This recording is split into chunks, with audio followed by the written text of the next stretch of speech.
அது கேரளாவின் குப்பை மேடா என் தமிழ்நாடு இருக்கு.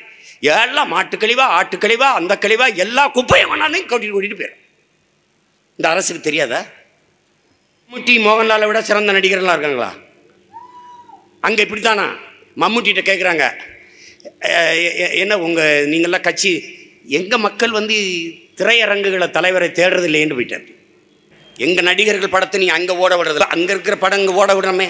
காரணம் எங்களுடைய என்னை 2 தடவை கைது பண்ணிட்டான், அமெரிக்காலையும் கனடாலையும். கைது பண்ண உடனே கூட்டி வந்த ஒரு மொழிபெயர்ப்பாளர் தான் அவன். ஏன்? அவனுக்கு தெரியும் இவன் தமிழில் தான் பேசுவான்ட்டு. நல்லா பேசிட்டு இப்படி இறங்கி போகும்போது, சீமா அருமையாக பேசுனாப்பா, ஏதாவது இருக்கா கொடுத்துட்டு போ, கையில் தான் வச்சிருக்கியா. இப்போலாம் என்ன சொல்கிறாங்கன்னா, கண்டுபிடிக்கவே முடியலைங்கிறாங்க. ஒரு ஸ்டாம்பு சைஸில் வந்து தான் நாக்குள்ளே ஒட்டிக்கிட்டா அப்படியே மயக்கமாகவே திரிவான்றாங்க.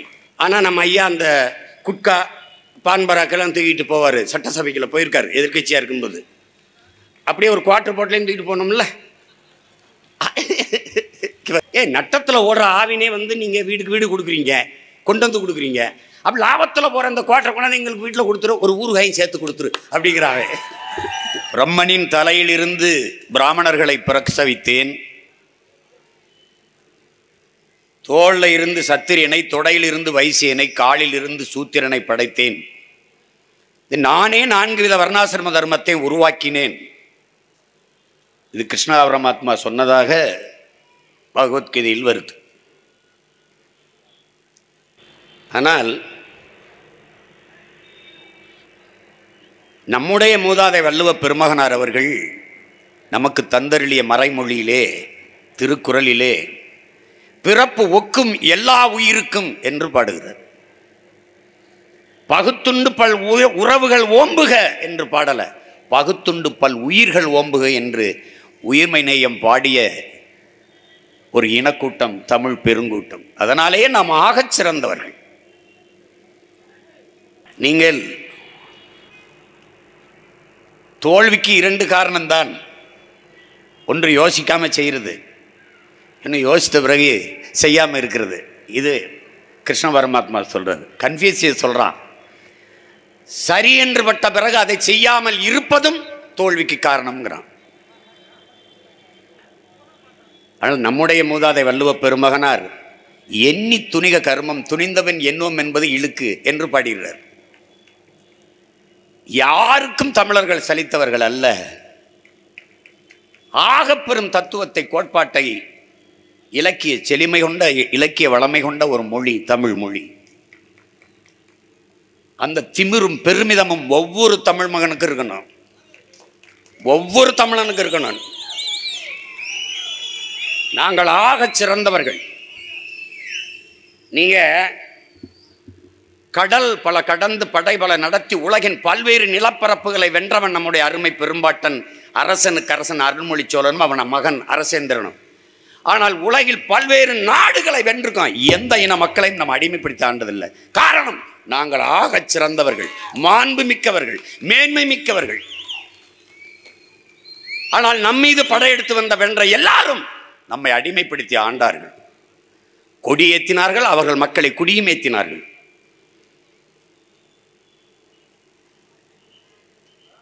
ஈழ விடுதலை போராட்டத்தில் என் உயிர் தம்பி தங்கைகளே, என் அருமை பெற்றோர்களே, கட்டுநாயகா விமானத்தளத்தை தகர்த்தார் நம்முடைய தலைவர், விண்ணூர்தியில் பறந்து சென்று குண்டை வீசி.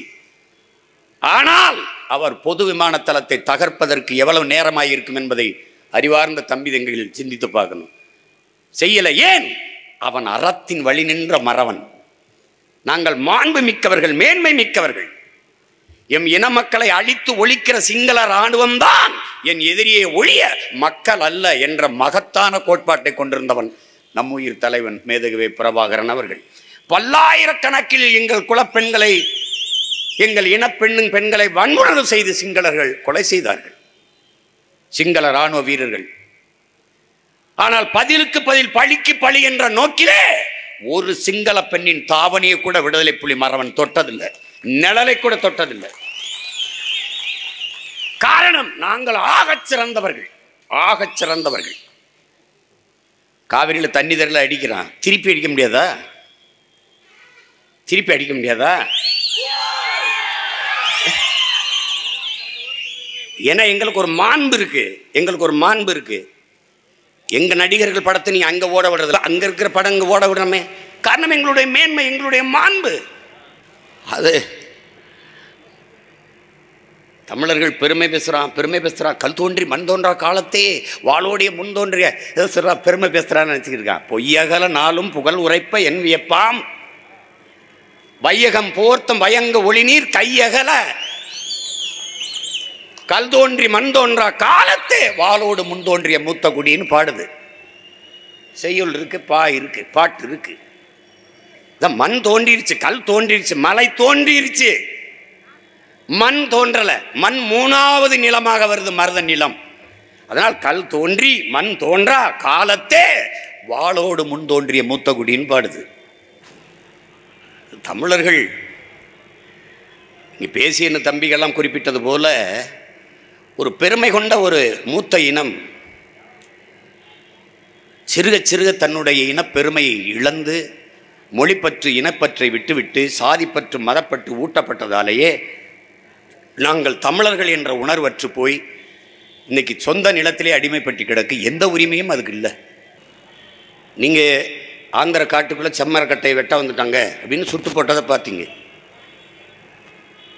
ஆனால் இங்கே இருக்கிற ஏதாவது தெலுங்கு பேசக்கூடிய மக்கள் தாக்கப்பட்டாங்களா? இல்லை. இங்கே இருக்கிற தெலுங்கு வணிகர்களுடைய கடைகள் தாக்கப்பட்டதா? இல்லை. ஏன்னா தமிழர்கள் மிகுந்த மாண்பு மிக்கவர்கள். உங்களுக்கு பிரிட்டிஷில் இங்கிலாந்தில் லண்டனில் வந்து நீங்கள் பார்த்தீங்கன்னா ஒரு கருப்பரியின பையன் வந்து பேருந்தில் துப்பாக்கியோட போயிடுறாரு. அது சட்டப்படி குற்றம். அவரை சுட்டுறாங்க, இறந்துடுறாரு. ஆனால் அந்த கருப்பின மக்கள் கடுமையாக போராட்டம் செய்து 8000 கோடிக்கு அந்த நாட்டில் இழப்பை ஏற்படுத்திட்டாங்க. பொருளாதார இழப்பு 8000 கோடி பொருள்களை சேதப்படுத்தி விட்டாங்க. ஆனால் இறுதிக்கட்ட ஈழப் போரிலே தினம் தினம் செத்து விழுகும்போது, ஆயிரக்கணக்காக நமது இன மக்கள் கொன்றொழிக்கப்படும் போது போரை தலையிட்டு நிப்பாட்டுங்கள் என்று நம்முடைய மக்கள் உலக நாடுகளிலெல்லாம் பரவி வாழ்கிற நம் தாய் தமிழ் உறவுகள், ஈழச் சொந்தங்கள், கைக்குழந்தையோட கர்ப்பிணி பெண்கள், வயது முதிர்ந்தவர்கள் பனியில் மழையில் வெயிலில் காய்ந்து கொண்டு தொடர்ச்சியாக அற வழியில் போராடினார்களே ஒழிய ஒரு சிறு அசம்பாவிதம் கூட நிகழ்த்தலை. காரணம், ஆக சிறந்தவர்கள் தமிழர்கள் நாங்கள். ஆனால் நாம் பேசுகிறோம் பாருங்களேன், இப்போ இது தமிழ் தேசியம், நாங்கள் தமிழர்கள் என்று பேசும்போது சீமான் இனவெறியை தூண்டுகிறார், இன வெறுப்பு அரசியல் செய்கிறார். நான் பேசுவது என் இன உரிமை அரசியல். இது எங்க இருக்குது வெறுப்பு? நான் என் இன உரிமையை பேசுகிற போது உனக்கு வெறுப்பாக இருக்கிறது என்றால் நீதான் இனவெறியன், நீதான் வெறுப்பு அரசியல் பேசுற. நான் இந்த மண்ணின் மகன், இந்த இனத்தின் மகன், என் இனத்திற்கான உரிமையை கேட்கிறேன். அது எப்படி உனக்கு தப்பாகும்? நாங்கள் எங்கள் மொழி மீது, எங்கள் இனத்தின் மீது தீரா வெறி கொண்டிருக்கோம். காரணம், சிதைந்து அழிந்து கொண்டிருக்கிற என் மொழியை, என் இனத்தை காப்பாற்றுவதற்கு, பிற இனங்களை அழிப்பதற்கல்ல. அதான் எங்க அண்ணன் பழனிபாபா சொல்றாரு, தமிழர்களே இன பற்று கொள்ளாதீர்கள், இன வெறி கொள்ளுங்கள், இல்லை என்றால் நீங்கள் ஆளப்படுவீர்கள், ஒருபோதும் ஆள மாட்டீர்கள் என்கிறார்.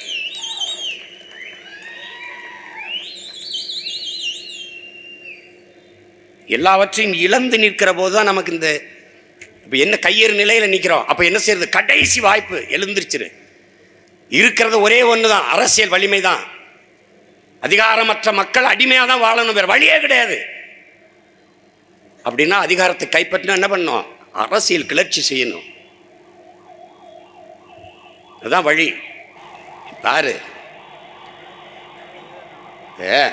அமெரிக்காவில் ஒரு பெரிய மருத்துவர் எம்வேர்டு குக்கர்னு, அவன் பெரிய டாக்டர்.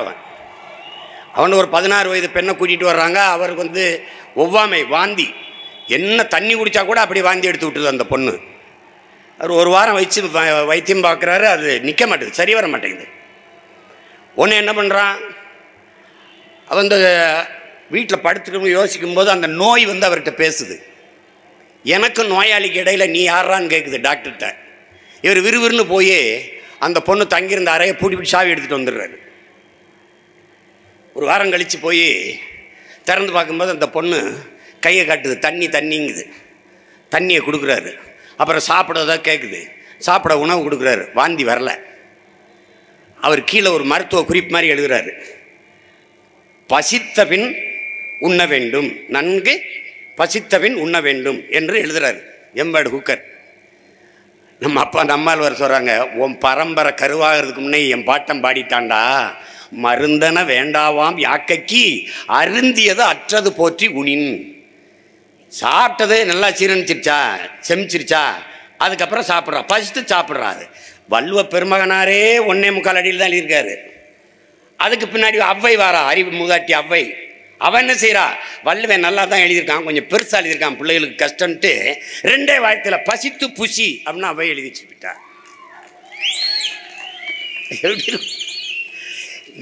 நீ வியந்து போவ, வியந்து போவ. தமிழின முன்னோர்களின் வீரத்தை, அறிவு திறனை கண்டினா வியந்து போயிடுவ, வியந்து போயிடுவ. நீ நினைச்சு பாரு, சோழ பேரரசனை நினைச்சு பாரு, ஊர் ஊரா போய் சண்டை போட்டிருக்கான், கப்பலில் யானைகளை ஏற்றிட்டு போயிருக்கான். அதுக்கு யானைக்கு உணவு, அப்புறம் வீரர்களுக்கு உணவு, அப்போ படைக்கலன்களை ஏற்றணும், போர்க்கருவிகளை ஏற்றணும். அப்புறம் எப்படி பாய்ந்து ஓடுகிற நீரை தடுத்து அணையை கட்டி பாசனத்திற்கு பயன்படுத்திட முடியும்னா 1100 ஆண்டுக்கு முன்னாடி ஒருத்தன் யோசிச்சிருக்கான் பாருங்க. பாய்ந்து வேகமா தண்ணி ஓடிட்டு இருக்கும்போதே கட்டிட்டான். அந்த இனத்தில் பிறந்ததாலேயே நம்ம ஆகச் சிறந்தவர்கள், ஆகச் சிறந்தவர்கள். நம்ம அதுதானே நம்ம பாட்டன், நம்முடைய புரட்சி பாவலர் பாடுறாரு பாருங்க, பண்டை பெரும்புகள் உடையோமா இல்லையா, பாருக்கு வீரத்தை சொன்னோமா இல்லையா, எண்டிசை வாய்மையால் ஆண்டோமா இல்லையா, எங்களுக்கு இங்குற்ற நரிகளால் தொல்லையாங்கிற.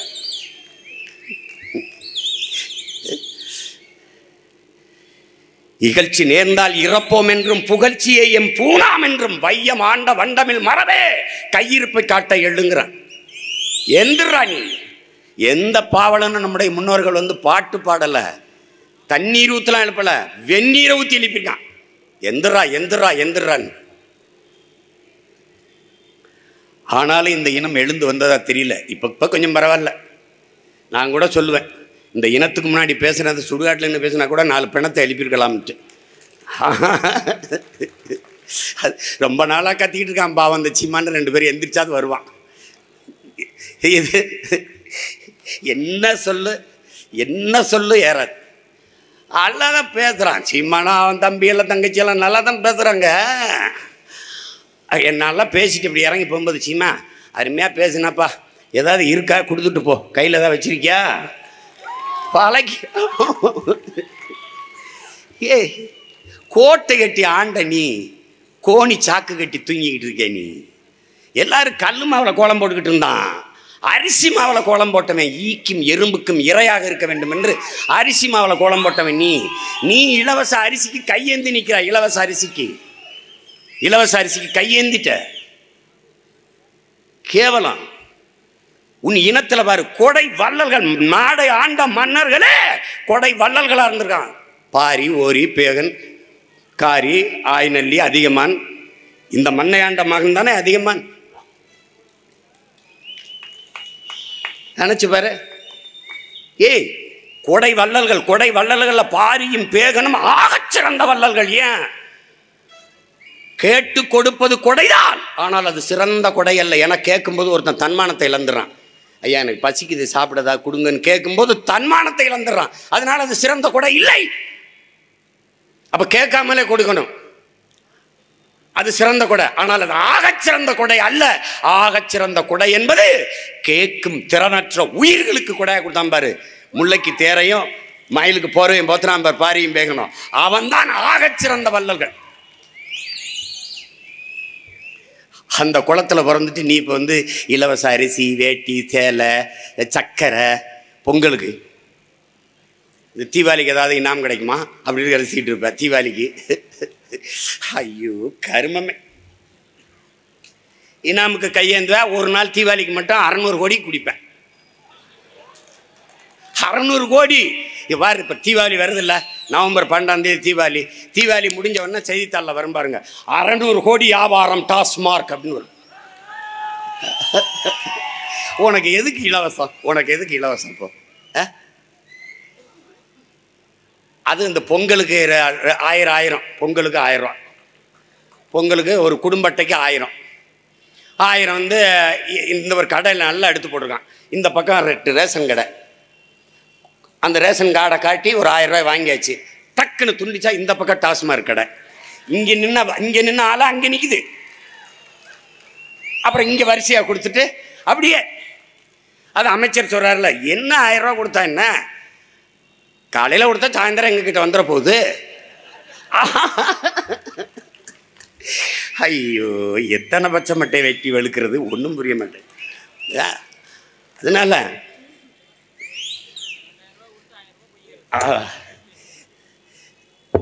சிறந்த ஒரு இனத்தின் மக்கள் நாம் இன்னைக்கு சொந்த நிலத்திலே அடிமைப்பட்டு உரிமை இழந்து நிற்கிறது காரணம் நம்மகிட்ட அரசியல் இல்லை, நம்மகிட்ட அதிகாரம் இல்லை. அதனால தான் புரட்சியாளர் அம்பேத்கர் சொல்றாரு பாருங்க, அம்பேத்கர் அதிகாரம் மிக வலிமையானதுங்கிறாரு. நாம் என்ன சொல்றோம், அதிகாரம் மிக வலிமையானது, எமது அதிகாரம் எம் மக்களுக்கானதுங்கிறோம். அதனால மக்களுக்கான அதிகாரத்தை நாம நிறுவனம். மக்களின் பிரச்சனைகளை அரசு கையில் எடுக்காத போது அரசை மக்கள் கையில் எடுப்பது தவிர வழி கிடையாது. நீ என்ன சொன்னாலும் கண்டுக்க மாட்டான். இப்ப தண்ணீரின் தேவையில் தண்ணீரை அடைவதற்கு என்ன செய்யறது, ஒவ்வொரு காலமும் ஒவ்வொரு காலத்தில் இந்த வேளாண்மை பருவத்தில் நம்ம தண்ணிக்கு கையேந்தி நிற்கிறோமே, அதுக்கு என்ன செய்யலாம்ங்கிற ஒரு திட்டம் 60 ஆண்டுகள் ஆண்டிருக்கு. மாறி மாறி 2 கட்சியிலும் ஒரு சிந்தனை கிடையாது. கல்வியின் தரத்தை உயர்த்துறதுக்கு அறிவை வளர்க்கும் கல்வி, என் தேசத்தின் பிள்ளைகளுக்கு ஆகச்சிறந்த கல்வியை கொடுக்கணும், அறிவார்ந்த சமூகமாக என் பிள்ளைகள் வளர்ந்து வரணும். அப்படி இல்லையே. சென்னை கன்னிமாரால நூலகத்தில் இடம் இல்லை, அறிவு பசி கொண்டு தேசத்தின் பிள்ளைகள் அலைகிறார்கள். அதனால 100 ஏக்கரில் பெரிய நூலக லைப்ரரி கட்டுவோம்னா சரி. சென்னை சென்ட்ரல் ஜெயிலில் இடம் இல்லை, கைதிகள் அதிகமாக இருக்காங்க, குற்றவாளி. புழலில் 100 ஏக்கரில் கட்டுவோம்னு கட்டினா சமூகம் எங்கே போயிட்டு இருக்குன்னு பாரு. என்னைக்கு மருத்துவமனையில் கூட்டம் குறைவாக இருக்கோ, என்னைக்கு நீதிமன்றங்களின் வளாகங்களில் கூட்டம் குறைவாக இருக்கோ, அன்னைக்கு தான் அந்த சமூகம் ஆரோக்கியமான சமூகமாக குற்றமற்ற சமூகமாக வளருது வாழுதுன்னு அர்த்தம். நீ நீதிமன்றத்துக்கு போனீங்கன்னா எவன் தலையாவது துப்பினா யான் தலையாவது யார் தலையாவது விழும். நீ ஆஸ்பத்திரி போனால் படுக்க இடம் இல்லாமல் அப்படியே கிடப்பான். அவ்வளவு நோயாளிகள், அவ்வளவு குற்றவாளிகள். அப்போ ஒரு சமூகமே குற்ற சமூகமாக வளர்ந்து கொண்டிருக்கு, மாறிக்கொண்டிருக்கு. அப்ப என்ன பண்ணுவா சொல். அதிகமாக போதைப் பொருள் கஞ்சா, அவின், குட்கா, பான்பராக்கு, இந்த மாத்திரை இதெல்லாம் விற்கப்படுறது பள்ளி கல்லூரி வாசல்களில் தான் அதிகமா. இப்போலாம் என்ன சொல்கிறாங்கன்னா கண்டுபிடிக்கவே முடியலைங்கிறாங்க. ஒரு ஸ்டாம்பு சைஸில் வந்து தான் நாக்குள்ளே ஒட்டிக்கிட்டா அப்படியே மயக்கமாகவே திரிவான்றாங்க. பாரு. ஆனால் நம்ம ஐயா அந்த குட்கா பான்பராக்கெல்லாம் தூக்கிட்டு போவார். சட்டசபைக்குள்ள போயிருக்காரு எதிர்கட்சியாக இருக்கும்போது. அப்படியே ஒரு குவார்டர் பாட்டிலையும் தூக்கிட்டு போனோம்ல. கல் வந்து மது, இவங்களுக்கு பனம்பால் தென்னம்பால் இருக்குல்ல, கல் இருக்குல்ல, அது மது. அதை விற்கக்கூடாது, அதை இறக்கக்கூடாது. ஆனால் இந்த டாஸ்மார்க்கில் விற்கிற பீரு, பிராண்டி, விஸ்கி, ரம்மு, ஜின்னெல்லாம் அது கோயிலில் கொடுக்குற தீர்த்தம், அதை வாங்கி குடிக்கலாம். ஆனால் அது புனித நீர். தெருவுக்கு தெரு சாராய கடைகளை திறந்து விட்டுட்டு சட்டம் ஒழுங்கை காப்பாற்றுறேன்னு பேசுறது மாதிரி ஒரு பைத்துக்கரத்தனை ஏதாவது இருக்கா சொல்லு? ஏதாவது இருக்கா சொல்லு. உனக்கு என்ன சட்டம் வச்சிருக்க, திட்டம் வச்சிருக்க? குடிச்சிட்டு வண்டி ஓட்டக்கூடாது, ஆனால் குடிக்க போகும்போது ஓட்டிட்டு போகலாம். அப்போ என்ன பண்ணணும், அங்கே ஒரு ஆம்புலன்ஸை வச்சிடணும். ரொம்ப குடிச்சிட்டாப்பா மட்டையாயிட்டானப்பனா அந்த ஆம்புலன்ஸில் ஏற்றி கொண்டு போய் அட்ரஸ் வாங்கி வச்சு இறக்கி விடணும். அதானே? அதான் ஒருத்தன் சொல்கிறான்ல, நட்டத்தில் ஓடுற ஆவினையே டோர் டெலிவரி பண்ணுற, லாபத்தில் ஓடுற அந்த குவார்ட்டரை டோர் டெலிவரி பண்ணான்னு நின்றான். ஒருத்தர் கேட்குறான், நட்டத்தில் ஓடுற ஆவினே வந்து நீங்கள் வீடுக்கு வீடு கொடுக்குறீங்க, கொண்டு வந்து கொடுக்குறீங்க, அப்போ லாபத்தில் போகிற அந்த குவார்ட்டரை கொண்டாந்து எங்களுக்கு வீட்டில் கொடுத்துரு, ஒரு ஊறுகாயும் சேர்த்து கொடுத்துரு அப்படிங்கிறாவே. அதில் ஒரு படம் வந்தது, அது இந்த டாஸ்மார்க்கு ஏதோ ஒரு பேர் ஒரு தம்பி இருந்தான். அண்ணே குடித்தா நம்ம தானே தள்ளாடுவோம், நம்ம குடிக்கலன்னா கவர்மெண்ட்டே தள்ளாடிடும்னே, அது ஜாக்கிரதையாக இருக்கணும்னேங்கிறான். இந்த கூட்டத்தை வச்சுக்கிட்டு என்ன பண்ணுவேன் சொல்லு? தமிழர்கள் வந்து மிகுந்த மாண்பு கொண்டவர்கள். நீங்கள் நம்ம பாய்மர கப்பலில் கட்டிட்டு போன துணிகள்லாம் இருக்குல்ல, அதை வச்சு தான் பல இன மக்கள் வந்து உடையை தைச்சிருக்கான். பாய்மர கப்பலில் நம்ம இப்படி கட்டிட்டு போனோம்ல துணி, இந்த பருதா துணி மாதிரி, அதை வச்சு கடல் கடந்து வாணிபம் செஞ்சு பெரிய அளவிற்கு வாழ்ந்த ஒரு இன கூட்டம். நம்ம கடைசியாக பிச்சைக்கரப்பை மாதிரி வந்து ஓட்டுக்கு 500 1000 கையேந்திர நிலைமைக்கு வந்து நிறுத்திட்டான். ஒரு தலைமுறை என் நிலைமை எனக்கு பின்னாடி வர என் தம்பி தங்கைகளுக்கு வரக்கூடாதுன்னு தான் நான் கத்திட்டு இருக்கேன். எனக்கு பின்னாடி வர்ற என் தம்பி தங்கைகளுக்கு இந்த முச்சந்தில நின்று கத்துற நிலைமை வரக்கூடாது. சரி பண்ணிடணும். சிறந்த கல்வியை கொடுத்துடணும். உலகத்தரத்தை கொடுத்துடணும். உயிர்காக்கும் மருத்துவத்தை சிறப்பாக செஞ்சிடணும். ஏழை பணக்காரன், உயர்ந்தவன் தாழ்ந்தவன் பாகுபாடற்று எல்லாருக்கும் சரியான மருத்துவத்தை கொடுத்தணும். முதல் குடிமகனுக்கு என்ன மருத்துவமோ அது கடைகோடி மகனுக்கும் கிடைக்கணும். அதுதான் ஜனநாயகம், அதுதான் குடியாட்சி, அதான் மக்களாட்சி. கொண்டு வந்துடணும். தூய குடிநீர் என் மக்களுக்கு கிடைக்கணும். சுகாதாரமான காற்று சூழல் இருக்கணும். சுவாசிக்க நல்ல காற்று இருக்கணும். ஆனால் அந்த நாடு மரங்களை எல்லாம் வெட்டிட்டு ரோட்டை போட்டு இந்த அயோக்கியப்பில் 4500 கோடி தூய காற்றுக்குன்னு பட்ஜெட்டில் நிதி ஒதுக்கு. 4500 கோடி. எங்கிருந்து காற்றை வாங்கிட்டு வருவீங்க? தூய காற்றை எங்கிருந்து வாங்கிட்டு வருவீங்க? பியூர் ஏர் எங்கிருந்து வாங்கிட்டு வருவேன்? வாங்கிட்டு வந்து எப்படி எனக்கு கொடுப்ப? எப்படி கொடுப்ப? இப்படி சைடில் ஒரு சிலிண்டர் போட்டு விடுவியா? அப்படியே மூக்கில் அப்படி மாட்டிட்டு அப்படி போக விடுவியா? நான் சொன்ன நீ நம்பலை. காற்றை விற்கிறான், போய் பாரு. நிறைய பூங்காக்கல்ல காற்றை விற்கிறான், காற்றை வித்துக்கிட்டு இருக்கான். தண்ணீரை விற்பான்னு நீ நினைச்சியா? நம்முடைய தாத்தா தெய்வ திருமகன் முத்துராமலிங்கத்தவர் அவர்கள் வந்து பாலை விற்பது போல ஒரு நாள் தண்ணீரை இவர்கள் விற்பார்கள் என்று சொன்னார். யாரும் நம்பல. விற்கிறான். விளைநிலங்களை எல்லாம் வீட்டு மனைகளாக்கி விற்பார்கள் சொன்னாரு. நடக்குது. புறாக்கள் கூடு கட்டி வாழ்வது போல மனிதர்கள் வீடு கட்டி வாழ்வார்கள் நடக்குது. அப்புறம் என்னைக்கு சொல்லியிருக்காரு அண்ணல் அம்பேத்கர்? அன்னைக்கே அது சொல்ல வேண்டிய நிலைமை ஏன் வருது? மதிப்புமிக்க நம் உரிமைகளை சில ரொட்டி துண்டுகளுக்காக விற்பதென்பது அவமானகரமானதுங்கிறார். 1000 500க்கு உன் உரிமையை நீ விற்கிறீன்னா அப்புறம் என்ன இருக்கு? அது ஒரு தன்மான இழப்பு இல்லையா? ஜனநாயகத்தில் மக்களாட்சியில் கடைசியாக இருக்கிற கருவியே வலிமையே வாக்குதான். அதை அநீதிக்கு எதிராக, கொடுமைக்கு எதிராக, ஊழல் லஞ்சத்துக்கு எதிராக, முறையற்ற நிர்வாகத்துக்கு எதிராக தூக்கணும் அந்த வாக்கை. அதை போய் வித்துட்டா என்ன கேட்கறதுக்கு உரிமை வச்சிருக்க? ஒரு சட்டமன்ற உறுப்பினர், பாராளுமன்ற உறுப்பினர் நீ ரோட்டை ஒழுங்கா போட்டியான்னு கேட்கணும். கேட்க முடியுமா? உனக்கு உரிமை இருக்கா? நீ நோட்டை வாங்காம ஓட்ட போட்டியான்னு கேட்பான். அப்புறம் மக்களை சந்திக்க இவர்கள் அஞ்ச வேண்டும். அப்பதான் வேலை மக்களுக்கான பணியை செய்வார்கள். இல்லைன்னா என்ன நீங்க இந்த வாட்டி ஒன்றும் செய்யலை, இந்த எம்பி ஒன்றுமே செய்யலையே, இந்த எம்எல்ஏ ஒன்றுமே இல்லையே, அப்போ ஒரு ரிப்போர்ட் போகும். மக்கள்லாம் கொஞ்சம் கோபமாக இருக்காங்கண்ணா, சரி கூட ஒரு 500 கொடுத்து விடு, அவ்வளோதான். அந்த தெருவில் ரொம்ப கோபமாக இருக்காங்களாடா, சரி கூட ஒரு 1000 கொடுத்து விடு, அப்படியே கோட்டையும் சேர்த்து கொடுத்து விடு. உனக்கு அரசியல் என்ன இருக்கு சொல்லு? சாதி, மதம், சாராயம், பணம், சாப்பாடு, இதை தவிர வேற ஏதாவது அரசியல் வச்சிருக்கியா? இருக்கா? சரி, ஜாதி ஜாதி ஜாதின்னு தான் பேசிட்டிய ரொம்ப காலமா. என்ன சாதிச்ச சொல்லு? என்ன சாதிச்ச? மதம் மதம் மதம். யானைக்கும் மனிதனுக்கும் மதம் பிடித்தால் அழிவுதான் மிஞ்சும். கடவுள் வெறி, சமய வெறி, கண்ணல் நிகர் தமிழுக்கு நோய் நோய் நோயே. இடை வந்த சாதி எனும் இடர் ஒழிந்தால் ஆள்வது நம் தாய் தாய் தாயேங்கிறான் புரட்சி பாவலன். ஒழிடா அப்படிங்கிறான். பெருமைக்குரிய ஒரு பேரினத்தின் மக்கள் நாம். நம் இன வரலாறு தெரியாதனால, அது புரியாதனால பாரு எவ்வளவு மாண்பு. இப்போ மக்களாட்சியில் பாராளுமன்றத்தில் விவாதிக்க முடியாது, சட்டமன்றத்தில் விவாதிக்க முடியாது. வெளிநடப்புன்னு. மன்னராட்சி காலத்தில் நம்முடைய பாட்டன் பாண்டியன் நெடுஞ்செழியன் ஒரு சாதாரண குடிமகள் கண்ணகி பெருமாட்டி வந்து கால் சிலம்பை உடைத்து, என் கணவனாடா கல்வன், நீதாண்டா கல்வன், நீதாண்டா திருட்டு பையன் நீதியை ஒரு மன்னருடைய அரண்மனையில் மன்னர் அவையிலேயே மாண்பு வச்சிருந்தான் தமிழன். ஆக சிறந்தவன் பார். அப்பவே மன்னராட்சி காலத்திலேயே சாதாரண குடிமகள் தர்க்கம் செஞ்சு நீதியை நிலைநாட்ட முடியும் என்கிற ஜனநாயகத்தை வச்சிருந்தவன்.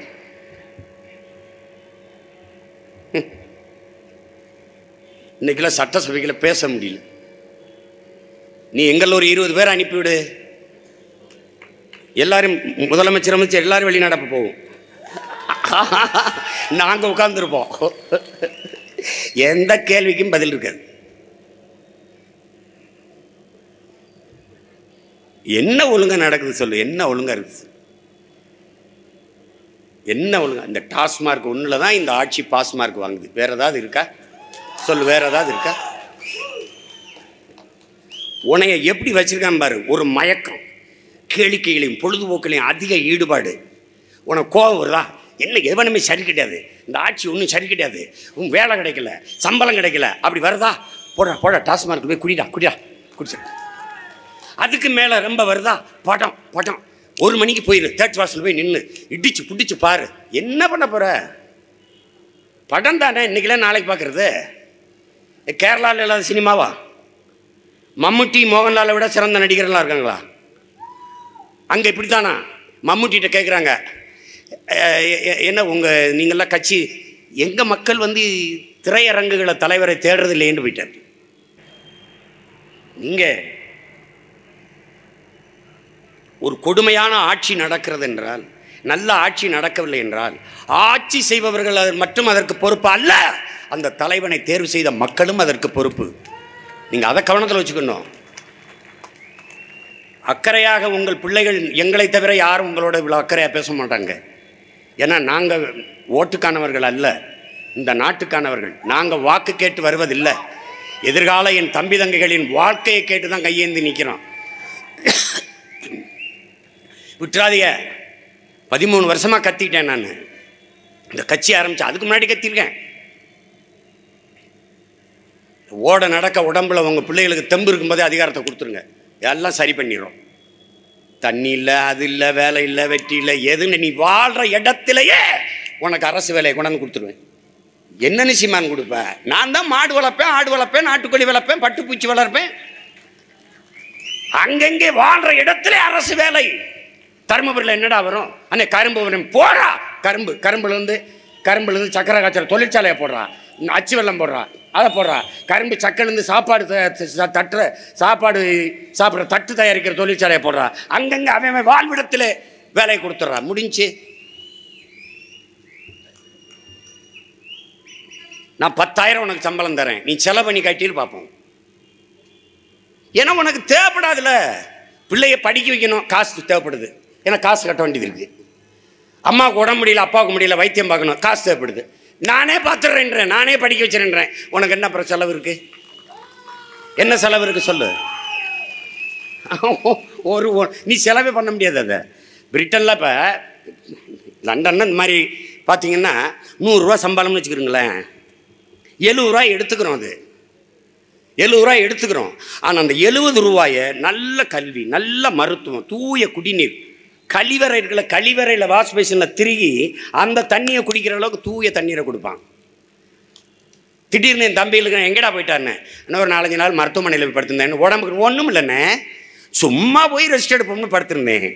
ஏன்டா அப்படின்னா, அது அன்னை 5 ஸ்டார் ஹோட்டல் மாதிரி இருக்கும்ண்ணே, மருத்துவமனை போய் படுத்து ஓய்வு எடுத்துகிட்டு ரிலாக்ஸ் பண்ணிட்டு வர்றது.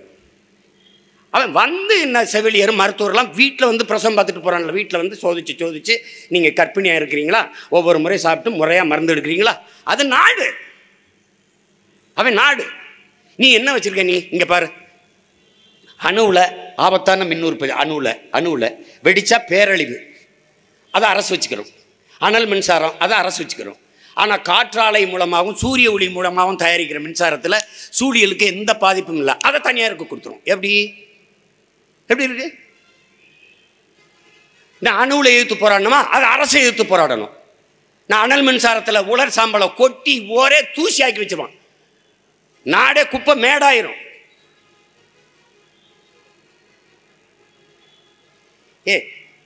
முல்லை பெரியாற்று அணை இருக்குல்ல, அணைக்கு கீழே பேபி அணைன்னு ஒன்று இருக்குது. அதில் சில மரங்கள் அடர்ந்துருக்கு. அந்த மரத்தை வெட்டிட்டு தூர்வார்னா அதிகப்படியான தண்ணீரை தேக்கி வைக்க முடியும். இது யதார்த்தம். இந்த மரத்தை வெட்டுறதுக்கு 40 ஆண்டுகளாக கேரள அரசுக்கிட்ட தமிழ்நாடு அரசு முறையிடுதுங்க. 40 ஆண்டுகளாக தர மறுக்குதுங்க. இந்த மரத்தை வெட்டக்கூடாது சரி, ஆனால் வெட்டினால் மறுபடியும் நட்டு வளர்த்துற முடியும். ஆனால் நீ எந்த கொம்பனாலும் உருவாக்க முடியாது. என் மலையை வெட்டி வெட்டி வெட்டி வெட்டி எடுத்துகிட்டு போகிறேன். மரத்தை வெட்ட அனுமதி தராத நீ என் மலையை வெட்டி எடுத்துகிட்டு போகிறதுக்கு எப்படி அனுமதிக்கு இந்த அரசு? எப்படி அனுமதிக்குது? அது கேரளாவின் குப்பை மேடா என் தமிழ்நாடு இருக்குது. எல்லாம் மாட்டுக்கழிவா ஆட்டுக்கழிவா அந்த கழிவா எல்லா குப்பையும் வேணாலும் கூட்டிகிட்டு போயிடும். இந்த அரசுக்கு தெரியாதா? அது சோதனை சாவடி இருக்கா இல்லையா? மாநிலங்களில் உள்ள கடக்கும்போது செக் போஸ்ட் இருக்குல்ல. தம்பி இங்கே பாரு தம்பி, கேரளாவுக்குள்ளே நீ பயணம் பண்ணிப்போ, காரில் நீ பிளாஸ்டிக் போத்தல் வச்சுருந்தீங்கன்னு வச்சுக்கோங்க, போத்தல் வச்சுருந்தீங்கன்னு வச்சுக்கோங்க, வாங்குவான். வாங்கி அந்த செக் போஸ்ட்டுக்குள்ள அங்கே இருக்கிற காவலர் வச்சுப்பார். பிளாஸ்டிக் அனுமதி இல்லை, நீ போ அப்படிம்பாரு. உன் வண்டி என்ன எல்லாம் குறிச்சிக்கிறார், உன்னுடைய அலைபேசி தொடர்பு என்ன எல்லாம் குறித்து வச்சுருப்பார். உண்மையிலே என் தம்பிகள் போகும்போது பிளாஸ்டிக் தண்ணி கொண்டு போயிட்டான், பிடிச்சிக்கிட்டாரு. பிடிச்சி இங்கே வச்சுட்டு போயிருங்கன்ட்டு போனால் திருப்பி அவன் வரும்போது இரவில் வராரு. இரவில் திருப்பி வராங்க. வரும்போது காலையில் இந்த பிடிச்சார்ல அந்த காவலர் இல்லை, வேறு காவலர் இருக்கான். ஆனால் வண்டியை லைட்டு பார்த்து அந்த நம்பரை குறித்து இங்கே வாங்க, இந்த போத்தல் உங்கள் தானே, உங்கள் ஊருக்கே கொண்டு போயிருங்கன்றான்.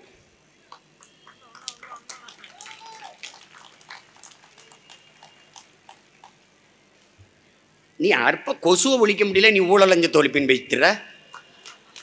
கொசு ஒரே போர்டு, டங்குங்கிறான் ஊதுறான், சங்குங்கிறான் ஊதிடுறான், அது முடிஞ்சிருது. அதோட கொசுவை ஒழிக்க முடியல.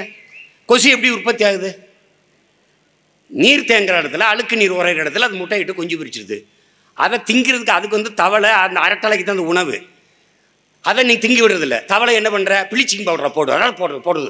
அந்த அரட்டலை வருதில்ல, அதெல்லாம் ப்ளீச்சிங் பவுடரை போட்டு சேர்த்துருது. கொசு சுதந்திரமாக லட்சக்கணக்காக முட்டையை போட்டு கிளம்பி போட்டு தள்ளிட்டு போயிடுது. இதான் நடக்குது.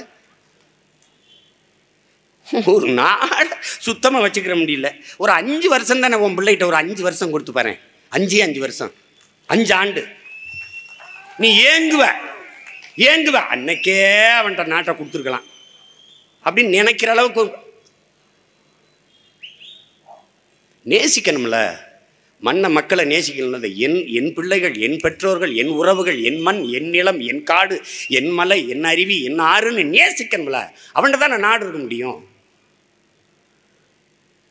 ஐயோ என் மொழி சாகுதே, ஐயோ என் மொழியை படிக்க முடியலையே, படித்தா என் மொழி அழியுதே, 50,000 ஆண்டுகளுக்கு மூத்த ஒரு இனத்தின் தாய்மொழி அழியுதேங்கிற ஒரு கவலை இருக்கணும்ல. நான் இருந்தால் அப்படி தான் சொல்லுவேன். நீ தமிழ் படித்தா வேலை கிடைக்குமா, தமிழ் படித்தா சோறு கிடைக்குமான்னு கேட்பியா? தமிழ் உனக்கு வேலையும் சோறுமா? இல்லை. தமிழ் நமக்கு உயிர். தமிழுக்கு அமுதென்று பேர், அந்த தமிழ் இன்பத்தமிழ் எங்கள் உயிருக்கு நேர் என்று புரட்சி பாவலன் பாடுறான்னா உயிரிடா. தமிழ் பேச்சு மொழி அல்ல, என் மூச்சு மொழி. தமிழ் என் மூச்சு மொழி. அப்புறம் அந்த மொழியை எப்படி நான் சாக விடுறது? என் இனத்தின் அடையாளம் தமிழ், எனக்கு அடையாளம். நான் முகம் சிதைந்து இறந்து போனால் என் பிணத்தை உன்னால் அடையாளம் கட்ட முடியாது. என் மொழி சிதைந்து அழிந்து போனால் என் இனத்தை உன்னால் அடையாளம் கட்ட முடியாது. ரெண்டும் ஒன்று தான்.